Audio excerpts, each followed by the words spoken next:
Bugün ilk dəfə milli mətbəximizdən olan şırdanın dadına baxacağım və fikir bildirəcəm. Yanında ayranıyla. Görüntüsü bu formadadır.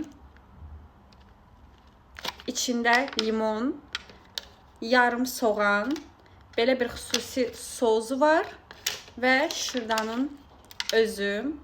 Çox estetik və iştah açıcı görüntüsü var bu arada. Burada deyəsən saplağı olur. Və o sapını çıxartmaq lazımdır. Aha, budur deyəsən. Всё. İndi sozun tökürük üzərinə. Görək necə olur. Belə. Hadi bakalım. Ya bismillah.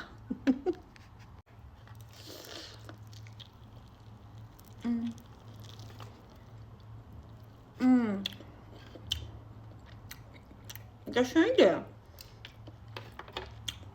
Niyə bu qədər bundan iyrənirlər ki? Xoşuma gəldi.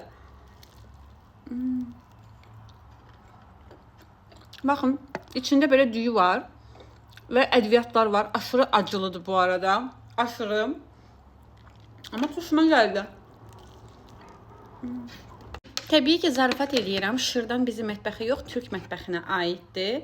Və mən Türk mətbəxini aşırı sevən biri olduğum üçün bunu da xoşladım. Limon da əlavə elədim.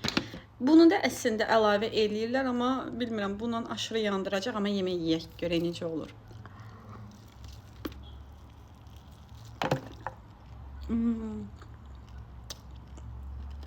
Çox qəşəngdir. Biraz da batıraq.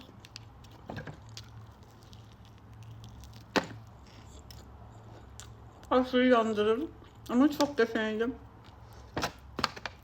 Çox önyargılı olmayın yani. Bir dəfə də olsa dadına baxın.